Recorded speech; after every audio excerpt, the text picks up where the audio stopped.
श्री स्वामी समर्थ। तर चला तर रेसिपीला सुरुवात करूया। तर पहिले आपण टोमॅटो आणि मिक्सरच्या जारमध्ये घालून घेऊया। भाजीला रंग छान यावा म्हणून बीटरूट घेतलेला आहे, एक अर्धा घेतला, मोठा होता अर्धा घेतलेला आहे, त्याला सुद्धा बारीक चिरून घेतलेला आहे। आणि त्यासोबत लाल काश्मीरी मिरची एक चमचा घेतलेला आहे। आता हे सगळं वाटून घेऊया आपण। हा बघा ह्याचा रंग असा आलेला आहे आणि किती छान रंग आलेला आहे। तर चला तर आता फोडणीची तयारी करूया। तर अर्धा तूप घेणार आहे आणि अर्धा तेल घेणार आहे। 3 चमचा तेल तर 3 चमचा तूप। यात घालूया जिरे। जिरे तडकल्यावर 1 वाटी कांदा, बारीक चिरलेला कांदा, याला थोडासा परतून घेऊया, याला लाल कलर येईपर्यंत। कांदा थोडं चांगला तळलं गेलाय, त्याच्यात घालूया आता हिरवी मिरची, अद्रक लसूण चा पेस्ट परतून घेऊया। आणि आता घालूया आपली जी प्युरी आपण तयार केली होती ना, पेस्ट, ती घालूया। आता ह्याला तेल सुटेपर्यंत परतून घेऊया।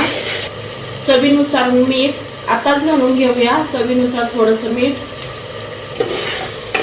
मसाले घालून घेऊया, लाल तिखट, लाल मिरची, थोडीशी हळद, धने पावडर, थोडासा गरम मसाला परतून घेऊया।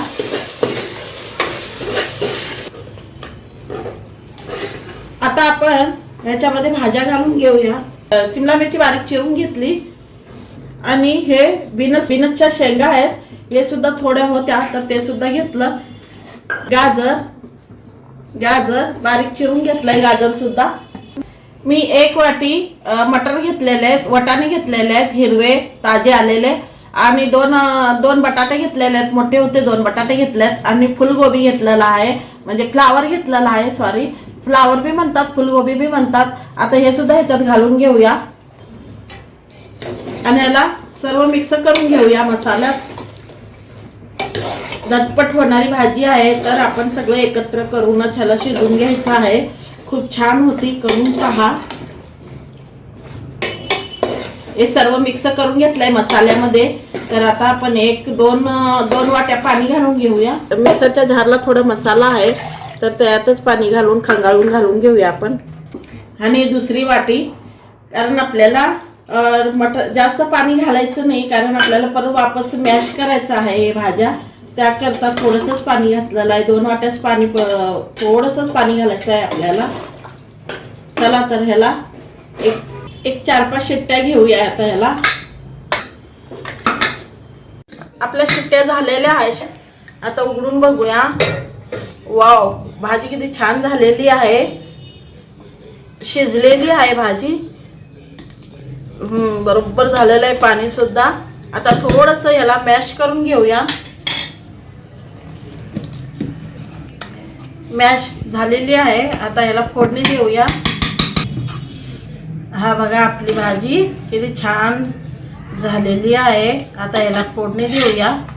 मी एका भांड्यामध्ये तूप घेतलेलं आहे, तुपाची फोडणी देणार आहे, बटर घालणार नाही, पहिले सांगितलं होतं। तर तूप गरम झालेलं आहे, ह्याच्यात घालूया थोडीशी कोथिंबीर, हिरव्या मिरचीचे लांब तुकडे केलेत। अशी फोडणी तयार आहे। बटर हवंच म्हणून बटरमध्येच पावभाजी बनते अशी काही नाही, आपण हेल्दी म्हणून तुपामध्ये सुद्धा करू शकतो। बघा आपली फोडणी ह्याच्यात गेली। ह्यात घालूया पावभाजी मसाला, लिंबू, 1 लिंबू, पूर्ण 1 लिंबू घालायचा आहे आपल्याला पिळून चांगलं। मिक्स करून घेऊया ह्याला आणि 2 मिनिटं अजून शिजून घेऊया। मसाला घातलेला आहे आणि इथं मीठ चेक करू शकता तुम्ही, मीठ कम असेल तर तुम्ही घालू शकता। याला 1-2 मिनिटं गॅसवर शिजून घेऊया। भरपूर कोथिंबीर घालून घ्यायची। झाली आपली भाजी तयार। आपली भाजी तयार आहे। तवा घेतलेला आहे, तूप घेतलेला आहे, आणि ह्याच्यावर घालूया पावभाजी मसाला। तर बघा पाव भाजून घेऊया, छान सगळ्या ह्याला लावून घ्यायचं आपल्याला। छान चरचर असं भाजून घ्यायचं पाव. बाहेर जाऊन खाण्यापेक्षा आपल्या घरातल्या घरात आपण आठवड्याचा बाजार भरतो. आठवड्याच्या बाजारमध्ये सर्व काही भाज्या आणतोच थोड्या थोड्या. तर त्यामध्ये थोडंसं जे पावभाजीला लागणार आहे ते सुद्धा भाज्या आणून केलं तर सोपं होतं. फक्त राहतंही काही पाव आणायचं बाकी राहतंय. तर आज मी सुद्धा तशीच केलेली आहे. भाज्या सर्व काही घरात होत्या. तर चला तर आता आपण ताटामध्ये सर्व करूया. भाजी तयार आहे, सर्व काही तयार आहे. तर मी घेतलेलं आहे कांदा आणि लिंबू, हिरवी मिरची. आपली भाजी आपली किती छान तयार झालेली आहे. ना पातळ ना घट. बघा किती छान टेक्स्चर आलेला. भाजीचा रंग सुद्धा किती छान आलेला आहे. आणि आता आपण आपला हा पाव, तर भरपूर अशी कोथिंबीर, घरच्या घरी आपल्या उपलब्ध असलेल्या भाज्यामध्ये केलेली ही पावभाजी. तरी रेसिपी कशी वाटली त्याची लाईक शेअर जरूर करा, कमेंट करा. आणि साधी सिंपल आपली पावभाजी तयार आहे. चला तर या मग खायला सकाळचा नाश्ता.